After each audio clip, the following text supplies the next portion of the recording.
Delhi police सिपाही भर्ती 2025 के संबंध में ये तीसरा सेट है। पहले 2 सेट उपलब्ध करा दिया गया है।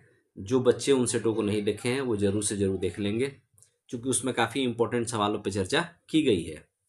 ये जो भी सेट तैयार किया जा रहा है, कोशिश ये है कि अगर आपका एग्ज़ाम जनवरी 2026 में हो रहा है, या मान के चलिए कि फरवरी में, तो अभी भी 3-4 महीने समय आपके पास हैं। तो 2012 से लेकर अभी तक दिल्ली पुलिस के जितने एग्ज़ाम हुए हैं, उसमें जो भी सवाल पूछा गया है जीएस में, उस पे एक बार चर्चा आप लोगों के साथ कर दिया जाए, ताकि वो सवाल आपके दिमाग में रहे। और बाकी आप अपना पढ़ाई भी जारी रखिएगा। जो भी बुक से आप पढ़ रहे हैं जीएस, वो तो पढ़ना ही है, साथ ही साथ प्रीवियस ईयर क्वेश्चन को भी देखते रहना है। आज के सेट में हमारे 51 सवाल हैं, जो कि प्रीवियस ईयर क्वेश्चन है दिल्ली पुलिस से ही संबंध में। तो चलिए इस सेट को हम लोग स्टार्ट करते हैं। हमारा पहला सवाल है कि वह मुगल शासक कौन है जिन्होंने आत्मकथा लिखी है। देखिए, मुगल शासक बाबर और जहांगीर, ये जो दोनों हैं, इन दोनों की अपनी आत्मकथा है। बाबर की जो आत्मकथा थी उसका नाम था बाबरनामा। बाबरनामा, ये क्वेश्चन ये पूछा हुआ है, ध्यान में रखिएगा, बाबरनामा। और ये भी पूछा हुआ है कि बाबरनामा जो है वो किस भाषा में लिखी गई थी, तो ये लिखी गई थी तुर्की भाषा में। अच्छा, दूसरा जहांगीर था। जहांगीर ने भी अपनी आत्मकथा लिखी है, और उसके आत्मकथा का नाम था तुजुक ए जहांगीरी। तुजुक ए जहांगीरी। और ये पुस्तक जो है ये फारसी में लिखी गई है। ठीक, बाबरनामा तुर्की भाषा में और तुजुक ए जहांगीरी फारसी भाषा में। हमारा दूसरा सवाल है कि लीलावती नामक जो ग्रंथ है ये किस विषय से संबंधित है। लीलावती 12वीं शताब्दी में भास्कराचार्य द्वारा लिखित ये पुस्तक है। भास्कराचार्य, ये गणित पे लिखी गई एक पुस्तक है, इसलिए आंसर क्या होगा, गणित। ठीक, भास्कराचार्य, जिन्हें भास्कर द्वितीय के नाम से भी जाना जाता था, उनकी पुत्री का नाम था लीलावती, और उसी के नाम पे इन्होंने इस पुस्तक की रचना की थी। तीसरा हमारा सवाल है कि आंख का कौन सा हिस्सा ट्रांसप्लांट किया जाता है। अगर कोई डोनर अपना आंख देता है तो हम आंख के कौन से हिस्से को यूज करते हैं, तो उसमें हम लोग किसका यूज करते हैं, कॉर्निया का। ठीक, हमारा अगला सवाल है कि संविधान में इंडिया का दूसरा नाम क्या दिया गया है। देखिए, हमारे संविधान में जो अनुच्छेद 1 है वो कहता है कि इंडिया डेट इज भारत, यानी कि 2 नाम हमारे संविधान में यूज हुए हैं भारत के लिए, एक तो इंडिया और दूसरा भारत।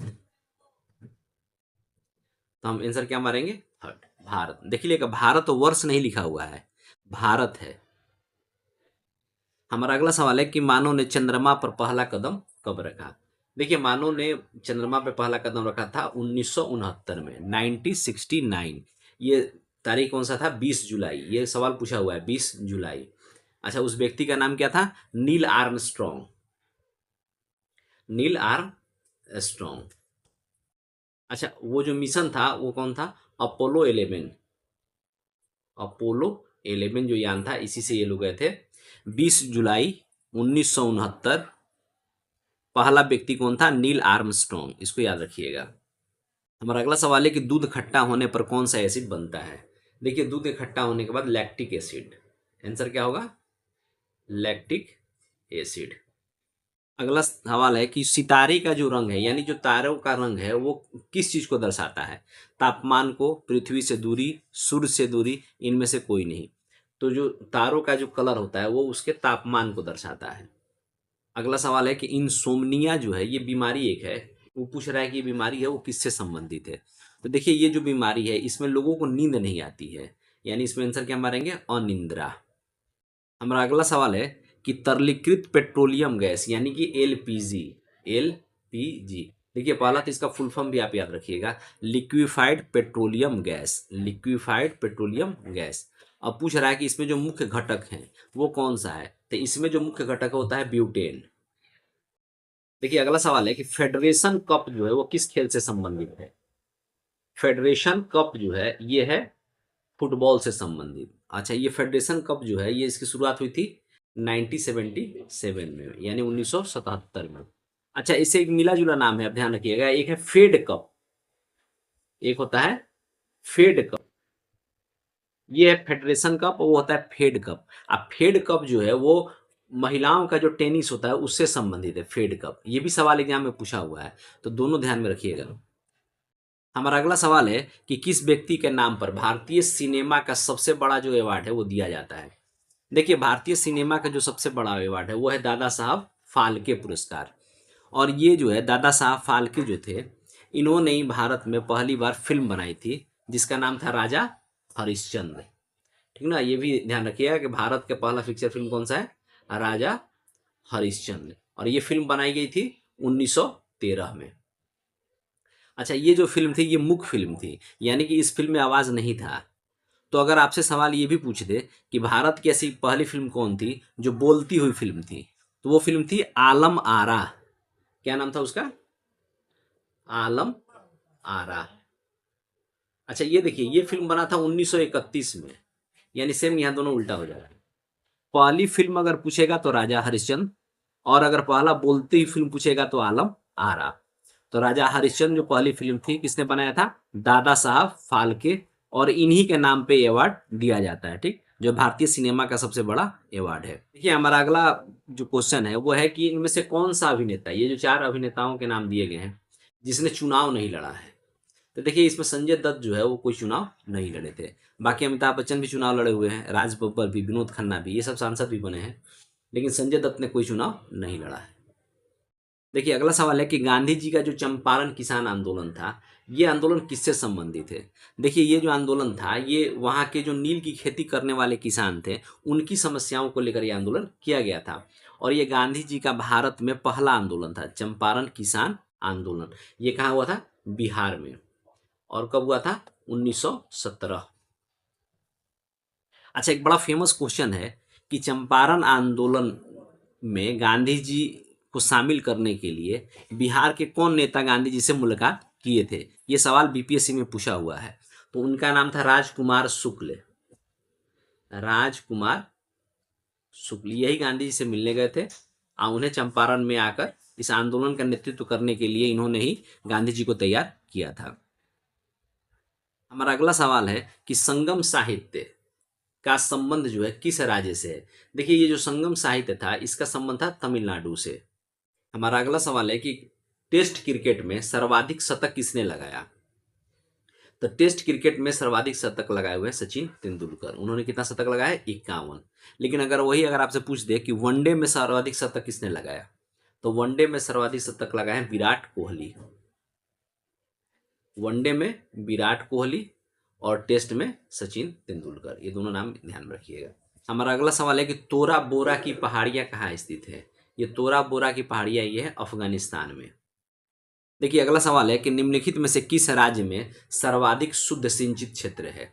देखिए, जो ऑप्शन दिया हुआ है इसमें तो सर्वाधिक शुद्ध जो है सिंचित क्षेत्र है आंध्र प्रदेश की, लेकिन अगर पूरे देश में पूछा जाए तो सर्वाधिक सिंचित क्षेत्र कहाँ है, उत्तर प्रदेश में। ये अगला सवाल है कि गोल्डन पेन ऑफ फ्रीडम, ये जो अवार्ड है ये किससे संबंधित है। देखिए, ये अवार्ड जो है ये पत्रकारिता के क्षेत्र में दिया जाता है, और इस अवार्ड की शुरुआत की गई थी 1961 में। देखिए, अगला सवाल है कि लोकसभा में अविश्वास प्रस्ताव लाने के लिए जो न्यूनतम समर्थन चाहिए सदस्यों की वो कितनी होनी चाहिए। देखिए, अविश्वास प्रस्ताव किसी भी सरकार के विरुद्ध में विपक्ष ला सकता है। ठीक, विपक्ष का कोई भी सांसद ला सकता है, तो इसके लिए उसे कम से कम 50 सदस्यों का समर्थन होना चाहिए, तब जाके ही ये प्रस्ताव आप पेश कर सकते हैं लोकसभा में। हमारा अगला सवाल है कि भारत के संविधान में जो नीति निर्देशक सिद्धांत दिए गए हैं, ठीक ना, यानी डायरेक्टिव प्रिंसिपल जो दिए गए हैं, इनका उद्देश्य क्या है। तो देखिए, इनका उद्देश्य है एक कल्याणकारी राज्य की स्थापना। ठीक ना, और ये सवाल भी पूछा हुआ है कि राज्य के जो नीति निर्देशक तत्व है ये किस देश के संविधान से लिए गए हैं। तो ये किस देश के संविधान से, आयरलैंड के संविधान से। अच्छा, अगर पूछ दे आपसे कि जो राज्य के नीति निर्देशक सिद्धांत है वो भारतीय संविधान के किस भाग में वर्णित है, तो आंसर क्या मारिएगा, भाग 4। भाग 4। देखिए, हमारा अगला सवाल है कि सरदार सरोवर परियोजना से किन किन राज्यों को फायदा हुआ है। देखिए, ये जो सरदार सरोवर परियोजना है ये नर्मदा नदी पे बनाई गई है। ठीक, और इसका काफ़ी विरोध भी किया गया था पर्यावरणविदों के द्वारा, जिसमें एक बड़ा फेमस नाम था मेघा पाटेकर का। तो ये नाम भी आप याद रखिएगा, इससे भी हो सकता है सवाल पूछ सकता है, मेघा पाटेकर। अच्छा, अब हमारा ये सवाल है कि सरदार सरोवर जो परियोजना बना, इनसे किन किन राज्यों को फायदा हुआ। देखिए, नर्मदा नदी पे ये बना हुआ परियोजना है, तो नर्मदा नदी निकलती है मध्य प्रदेश से, तो मध्य प्रदेश, राजस्थान, महाराष्ट्र और गुजरात, इन चारों राज्यों को इस परियोजना से फायदा हुआ है। तो इसमें ऑप्शन जो 4 है, हम लोग इसको टिक लगाएंगे। देखिए, हमारा अगला सवाल है कि प्राचीन का भारत का जो इतिहास है, इसमें स्वर्णिम काल किसको कहा जाता है। तो प्राचीन काल में जो गुप्त काल का पीरियड है, इसे हम लोग कहते हैं भारत का स्वर्ण काल। इस काल में भारतीय क्षेत्र में विज्ञान का क्षेत्र हो, ज्योतिष का क्षेत्र हो, गणित का क्षेत्र हो, साहित्य का क्षेत्र हो, इन सब में काफ़ी प्रगति हुई। और गुप्त काल के कुछ फेमस जो शासक थे, जैसे चंद्रगुप्त तो था ही, समुद्रगुप्त, चंद्रगुप्त विक्रमादित्य, जिसके दरबार में नवरत्न जो काफ़ी फेमस है, ठीक ना। देखिए, हमारा अगला सवाल है कि भरतनाट्यम जो नृत्य है वो किस राज्य से संबंधित है। ये जो भरतनाट्यम है ये है तमिलनाडु से, ठीक ना। आप जो भी नृत्य हैं उनका एक लिस्ट बना के आप याद कर लीजिएगा। जैसे केरल में कौन सा फेमस नृत्य था, कथकली। कथकली तमिलनाडु में तो है ही भरतनाट्यम। कर्नाटक में था यक्षगान, ये बड़ा फेमस है, ये एग्जाम में सवाल पूछा हुआ है।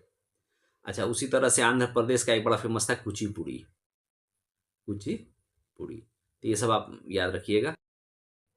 हमारा अगला सवाल है कि ग्रामीण स्वायत्तता यानी विलेज जो ऑटोनोमी था, इसके लिए कौन सा शासन काल जो है काफ़ी फेमस रहा है, ठीक ना। तो इसके लिए साउथ का एक वंश था चोल, जो कि काफ़ी फेमस रहा ग्रामीण स्वायत्तता के लिए। देखिए, अगला सवाल है कि इनमें से कौन सा झील जो है अपने स्थान की दृष्टि से असंगत है। तो चलिए हम लोग देख लें। चिल्का झील, देखिए चिल्का झील को दिखा रहा है पश्चिम बंगाल में, ये तो गलत हो गया। चिल्का झील कहाँ है, ये तो उड़ीसा में है। बुलर झील जम्मू कश्मीर, ये सही है। सांबर भी राजस्थान में है और लोनार महाराष्ट्र में है, ठीक ना। यानी फर्स्ट जो ऑप्शन है ये गलत है। देखिए, हमारा अगला सवाल है कि इंद्रधनुषीय क्रांति जो है किससे संबंधित है। तो देखिए, इंद्रधनुष में जैसे 7 रंग होते हैं, उसी तरह से भारत के अर्थव्यवस्था में अलग अलग क्षेत्रों में जो क्रांति हुई है उनको मिला के हम लोग कहते हैं इंद्रधनुषीय क्रांति। जैसे देखिए, पहला है हरित क्रांति। हरित क्रांति किस क्षेत्र में है, कृषि के क्षेत्र में। अच्छा, दूसरा था श्वेत क्रांति। श्वेत क्रांति किस क्षेत्र में था, ये था दूध के क्षेत्र में। फिर देखिए, एक है नीली क्रांति। नीली क्रांति किस क्षेत्र में है, मछली पालन में, ठीक ना। यानी ये सारी क्रांतियां जो है, इन सबको हम इंद्रधनुषीय क्रांति के अंतर्गत ही रखते हैं। तो इसमें हम लोग इसका आंसर क्या मार देंगे, चौथा, यानी कि उपरोक्त सभी। देखिए, हमारा अगला सवाल है कि यूरोप के ये 4 देश दिए हुए हैं और पूछ रहा है कि इन देशों में किस देश में सर्वाधिक आबादी है। तो इसमें हमारा आंसर क्या हो जाएगा, जर्मनी। देखिए, अगला सवाल है कि मानव विकास सूचकांक यानी कि ह्यूमन डेवलपमेंट इंडेक्स में कह रहा है कि कौन से अवयव शामिल नहीं है। देखिए, ये जो मानव विकास सूचकांक होता है ये जारी करता है यूएनडीपी। ये सवाल पूछा हुआ है, ध्यान में रखिएगा। यूनाइटेड नेशन डेवलपमेंट प्रोग्राम ये जारी करता है मानव विकास सूचकांक। इनमें 3 बातों पर ध्यान दिया जाता है। पहला क्या है कि साक्षरता, ठीक। दूसरा प्रति व्यक्ति आय, और तीसरा आपकी जीवन प्रत्याशा, यानी आप कितने वर्ष तक जिंदा रह सकते हैं। तो इसमें हम देख लें आंसर। पहला क्या है, जन्म काल में जीवन आशा, ये हो गया सही। दूसरा है सामान्य साक्षरता, ये भी सही है। और तीसरा है वास्तविक प्रति व्यक्ति विकास दर। ये तीनों चीज उसमें शामिल है, लेकिन लोगों का जीवन शैली ये उसमें शामिल नहीं है, ठीक ना। लेकिन चूंकि क्वेश्चन यही पूछ रहा है कि इनमें कौन शामिल नहीं है, तो हमारा आंसर हो जाएगा चौथा। अच्छा, ये दोनों सवाल आप याद रखिएगा। मानव विकास सूचकांक यूएनडीपी जारी करता है, और एक होता है विश्व विकास सूचकांक जो कि विश्व बैंक जारी करता है, ठीक ना। ये कई बार सवाल पूछा हुआ है। विश्व विकास सूचकांक विश्व बैंक के द्वारा जारी किया जाता है, और मानव विकास सूचकांक यूएनडीपी के द्वारा। देखिए, अगला सवाल है कि भारत की जो तीनों सेनाएं हैं इनका सुप्रीम कमांडर कौन होता है। देखिए, हमारे देश में इन तीनों सेनाओं का जो सुप्रीम कमांडर है वो हमारे देश के राष्ट्रपति होते हैं, ठीक ना।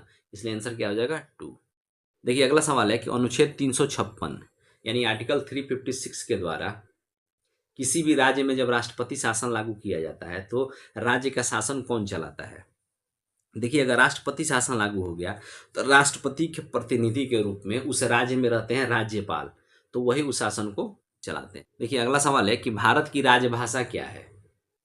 तो हमारी भारत की जो राजभाषा है वो क्या है, देवनागरी लिपि में हिंदी। और इसे राजभाषा कब बनाया गया था, 14 सितंबर 1949। इसीलिए हम लोग 14 सितंबर को क्या मनाते हैं? हिंदी दिवस। ठीक ना, ये सवाल पूछा हुआ है, भी ध्यान में रखिएगा। अगला सवाल है कि सत्यमेव जयते, ये जो भारत का आदर्श वाक्य है ये कहाँ से लिया गया है? ये जो सत्यमेव जयते है ये लिया गया है मुंडको उपनिषद से, जो कि अथर्ववेद का एक उपनिषद है। अगला सवाल है कि होम रूल मूवमेंट यानी होम रूल आंदोलन जो है ये किसने शुरू किया था? देखिए 1916 में एक आंदोलन शुरू किया है जिसे हम लोग कहते हैं होम रूल आंदोलन, और ये शुरू करने का श्रेय किसे है? एनी बेसेंट और तिलक को। देखिए अगला सवाल है कि तुम मुझे खून दो मैं तुम्हें आज़ादी दूंगा, ये तो बड़ा फेमस क्वेश्चन है ये, कि ये कथन किसने कहा था? तो ये कथन कहे थे सुभाष चंद्र बोस। देखिए अगला सवाल है कि निम्नलिखित में से भारत का अधिकतम उत्तरी अक्षांश क्या है? यानी इंडियाज नॉर्दर्न मोस्ट लैटिट्यूड क्या है? देखिए भारत का जब आप ये मैप देखिएगा तो यहाँ से स्टार्ट हो रहा है हमारा जो अक्षांशीय विस्तार है, तो ये है 8 डिग्री 4, और जो इसका लास्ट हो रहा है वो हो रहा है 37 डिग्री 6, 37 डिग्री 6 पर। ठीक ना, ये उत्तर की दिशा में है। तो ये पूछ रहा है कि अधिकतम उत्तरी अक्षांश बताइए, यानी 8 डिग्री 4 आपसे नहीं पूछ रहा है, ये पूछ रहा है ये वाला, यानी कि 37 डिग्री 6। तो देखिए इसमें देख लें हम कहाँ पर है। देखिए 37 डिग्री 6 मिनट, ये जो है ये हमारा सबसे उत्तरी अक्षांश है। देखिए हमारा अगला सवाल है कि अफ्रीका को यूरोप से कौन अलग करता है? देखिए अफ्रीका और यूरोप का जब मैप आप देखिएगा तो अगर ये मान लें नीचे वाला हिस्सा अफ्रीका है और ये है यूरोप का हिस्सा, ठीक ना, तो ये बीच में जो है ये है भूमध्य सागर। तो भूमध्य सागर को हम क्या बोलते हैं? मेडिटेरेनियन सी। तो अगर सवाल पूछ रहा है कि अफ्रीका को यूरोप से कौन अलग करता है तो आंसर क्या होगा? मेडिटेरेनियन सी। देखिए अगला सवाल है कि बर्फ पिघलने पर उसमें क्या चेंजिंग आएगी? देखिए जब भी बर्फ पिघलता है तो उसका आयतन जो है वो घट जाता है। आंसर क्या होगा? आयतन घट जाता है। देखिए अगला सवाल है कि किस विटामिन की कमी से बच्चों में रिकेट्स रिकेट्स नामक बीमारी होती है? तो वह विटामिन डी। ये जो रिकेट्स है इसमें हड्डियां कमजोर हो जाती हैं बच्चों की। अच्छा, ये विटामिन डी हमें सबसे ज़्यादा कहाँ मिलता है? सूर्य के प्रकाश में। ठीक। अगला सवाल है कि मशरूम क्या है? मशरूम जो हम लोग खाते हैं सब्जियों में, ये क्या होता है? ये है फंगस यानी कवक। देखिए अगला सवाल है कि ये जो 4 चीज़ें दी गई हैं इनमें किसका संबंध किडनी की बीमारी से है? देखिए जब भी किडनी खराब हो जाती है तो हम लोग सुनते हैं कि डायलिसिस हो रहा है किसी का, यानी डायलिसिस का संबंध किससे है? किडनी से। ठीक। देखिए अगला सवाल है कि प्राकृतिक रूप से प्राप्त होने वाला सबसे भारी तत्व कौन सा है? देखिए सबसे भारी तत्व है वो है यूरेनियम। यूरेनियम का परमाणु क्रमांक कितना है? 92। देखिए अगला सवाल है कि डॉक्ट्रिन ऑफ लैप्स, ये जो सिद्धांत है ये किसने दिया था? देखिए ये सिद्धांत था लॉर्ड डलहौजी का। ये डॉक्ट्रिन ऑफ लैप्स का क्या था कि अगर कोई राजा है मान लीजिए और उसका अगर अपना पुत्र नहीं है, यानी उसका अपना कोई उत्तराधिकारी बेटे के रूप में नहीं है, तो पहले के राजा क्या करते थे कि किसी दूसरे बच्चे को गोद ले लेते थे। लेकिन डलहौजी ने इस नियम पे रोक लगा दी। उसने कहा कि अगर आपका बच्चा नहीं है तो फिर वो राज्य जो है वो अंग्रेजों के अधिकार में चला जाएगा। तो इसी को हम लोग बोलते हैं डॉक्ट्रिन ऑफ लैप्स। देखिए अगला सवाल है कि निम्नलिखित में से किसकी वजह से एसिड रेन होती है? तो देखिए ये जो एसिड रेन है इसका मुख्य वजह क्या है? वायु प्रदूषण। वायु में अगर बहुत ज़्यादा प्रदूषण होगा तो उससे जो बारिश होगी उसमें वो सारे प्रदूषित जो कण हैं वो नीचे गिरेंगे ज़मीन पे, जिसे हम लोग क्या बोलते हैं? Acid rain. तो इसमें सबसे बड़ा सहयोग किसका है? SO2 का, यानी सल्फर डाइऑक्साइड, और दूसरा नाइट्रोजन ऑक्साइड का। ठीक ना, ये भी सवाल पूछा हुआ है कि एसिड रेन किसके कारण होता है? तो सल्फर डाइऑक्साइड और नाइट्रोजन ऑक्साइड। देखिए अगला सवाल है कि जर्मन सिल्वर ये एक मिश्र धातु है, तो कह रहा है कि इसमें चांदी की मात्रा कितनी होती है? देखिए सिल्वर लगा हुआ है तो ये लगेगा कि इसमें चांदी भी है, लेकिन वास्तविक में जर्मन सिल्वर में 0% चांदी है। ठीक ना, ये जो जर्मन सिल्वर है ये बना हुआ है कॉपर से, निकेल से और जिंक से। ठीक।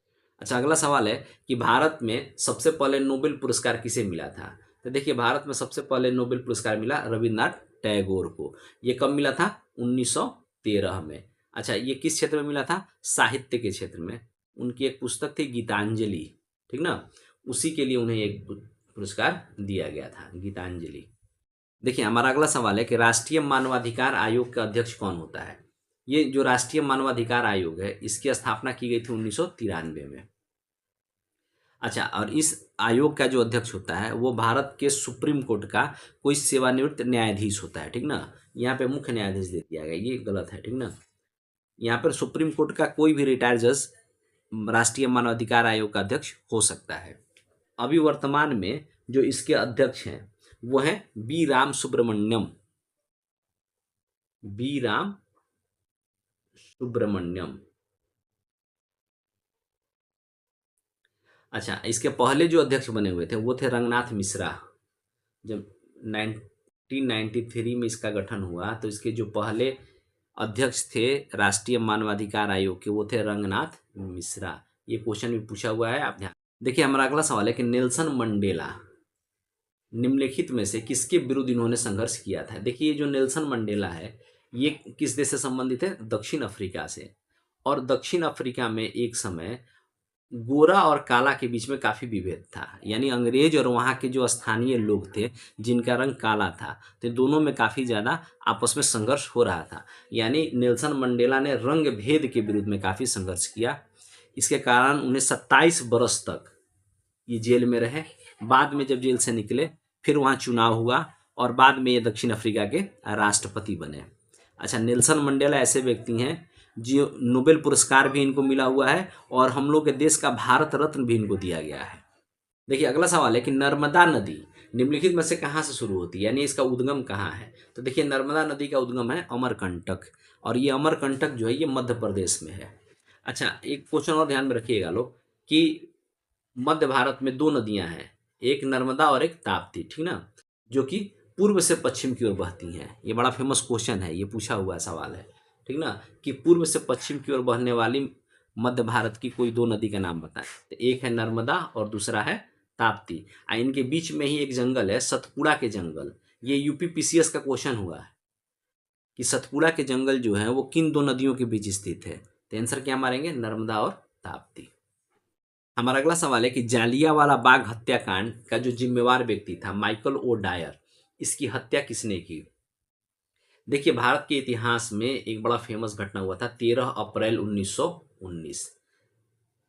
13 अप्रैल 1919 जालियांवाला बाग जो अमृतसर में है, वहां पर एक अंग्रेज अधिकारी था जिसका नाम था माइकल ओ डायर, जिसने लोगों पर गोली चलवाई थी जिसमें बहुत सारे लोग मारे गए थे।